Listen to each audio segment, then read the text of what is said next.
तो हेलो दोस्तों, आज हम इस वीडियो में सीखेंगे विधवा पेंशन, उत्तर प्रदेश विधवा पेंशन फॉर्म अप्लाई। ऑनलाइन के सेक्शन पे आना है, आवेदन यहाँ पे करने हैं। सबसे पहले जनपद सेलेक्ट करेंगे, जो आपका डिस्ट्रिक्ट है उसे सेलेक्ट कर लेंगे।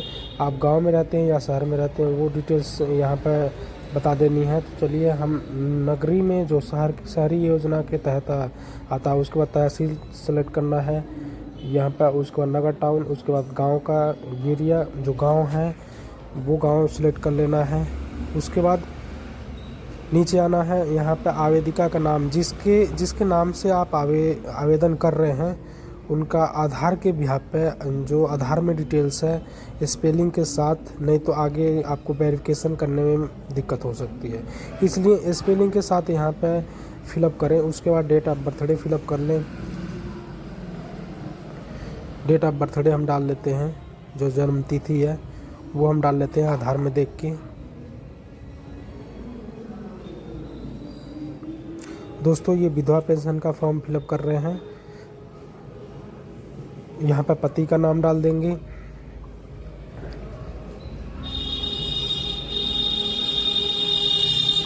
जैसे आधार में डिटेल्स है उसे वैसे ही डालना है। किस कैटेगरी से है वो यहाँ पे सिलेक्ट कर लेना है, श्रेणी यानी जो कैटेगरी है वो डाल लेना है। उसके बाद मोबाइल नंबर इज़ करेक्ट, बिल्कुल मिसिंग नहीं होनी चाहिए, ना रजिस्ट्रेशन के बाद आपको OTP नहीं मिल पाएगी। इस सॉरी इसलिए अच्छे से मोबाइल नंबर को डालें और वेरीफाइड करें। उसके बाद यहाँ पर नीचे आएंगे, पूरा पता डालेंगे, जो आधार के एड्रेस पे पूरा पता है वो पता यहाँ पर डालेंगे।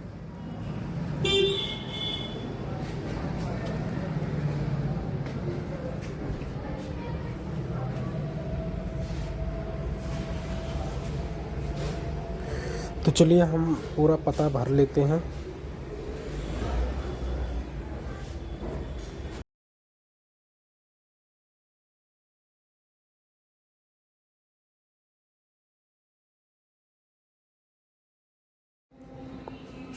उसके बाद नीचे आएंगे, नीचे जो आय प्रमाण पत्र है वो सारी जो शहर के आवेदक हैं उनकी कम से कम 56,000 से नीचे होनी चाहिए।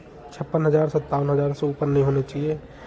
और जो ग्रामीण एरिया में है उनकी 48 से 50 के अप्रोक्स में ऐसी होनी चाहिए। एक्चुअल में आप कम से कम आय बनवाएं अपने लेखपाल से या तहसीलदार से, जो भी ये ऑथराइज पर्सन है उनसे आप बनवाएं, ताकि उसमें ये बताएं कि हमें विधवा पेंशन या वृद्धा पेंशन, जो भी पेंशन आपको अप्लाई करना है उसके रिगार्डिंग आप इस पर बता दें। तो कम से कम 56,000 से ज़्यादा नहीं होनी चाहिए, 56,500 से ज़्यादा नहीं होनी चाहिए, और नहीं तो आप एलिजिबल नहीं हैं। दूसरी बात, हमने आय प्रमाण पत्र की डिटेल डाल दी।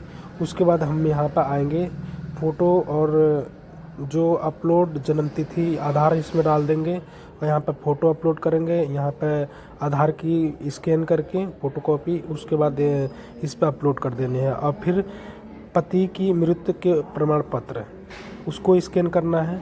कम से कम 200 KB से नीचे होना चाहिए, 200 KB से ज़्यादा नहीं होना चाहिए। तो ध्यान रहे, 200 KB के अंदर रहना चाहिए डॉक्यूमेंट्स, वो भी PDF फॉर्मेट में।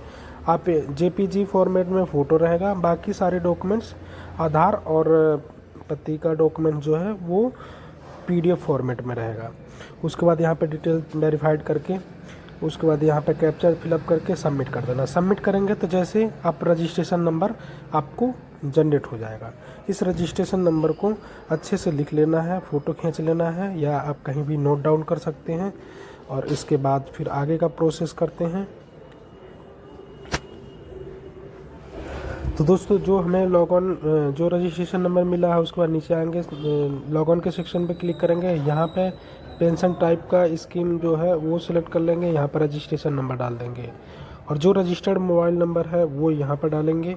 उसके बाद गेट OTP, सेंड OTP पर क्लिक कर देंगे। तो चलिए, हम डाल लेते हैं डिटेल्स।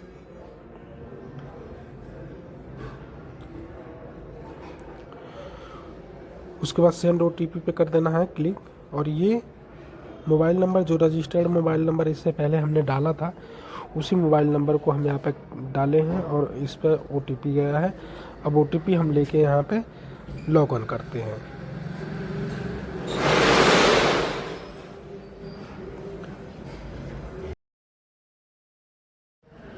तो दोस्तों हमने OTP डाल लिया। अब लॉग ऑन के सेक्शन पे करेंगे। अब ये पूरा डैशबोर्ड हो गया है। अब यहाँ पे देख सकते हैं बारी बारी से हमारी जो एप्लीकेशन हो उसको हम वेरीफाइड कर लेंगे और फाइनल लॉक के लिए ये हम ले जाएंगे। हम डिटेल चेक कर लेते हैं, यहाँ पे वेरीफाइड कर लें। कोई अगर जो मिसिंग है तो आप सुधार कर सकते हैं। फाइनल लॉक करने के बाद आप सुधार नहीं कर सकते हैं। तो हमारा सारा डेटा हमने चेक कर लिया, हमारा ओके है और हम इसको करते हैं फाइनल लॉक। दोस्तों यहाँ पे फाइनल लॉक होने से पहले ही आप कोई सुधार कर सकते हैं, बाकी अदरवाइज़ आप बाद में करेक्शन नहीं कर पाएंगे। इसलिए जो भी डिटेल्स हैं अब हम कर देते हैं। यहाँ पे हमारी ओके है तो हम फाइनल सबमिट कर देते हैं। फाइनल लॉक हो गया। उसके बाद आप वो आधार ऑथेंटिकेशन तीसरे पे क्लिक कर देंगे। उसके बाद यहाँ पे उनका आधार नंबर डालेंगे और चेक मार्क पर क्लिक करेंगे। आधार नंबर डाल के चेक मार्क पर क्लिक करेंगे। नीचे कैप्चर है, कैप्चर डाल देने हैं जैसे जैसे है और आधार ऑथेंटिकेशन पे क्लिक कर देना है। तो दोस्तों इस तरीके से हमारा आधार ऑथेंटिकेशन हो गया। आप यहाँ से प्रिंट निकाल के कस्टमर को दे सकते हैं या जिनका फिर फॉर्म फिलअप कर रहे हैं उनको दे सकते हैं। तो दोस्तों ये वीडियो आपको कैसी लगी कमेंट बॉक्स में ज़रूर बताएं। ऐसी वीडियो की जानकारी के लिए आप चैनल को सब्सक्राइब ज़रूर कर लें।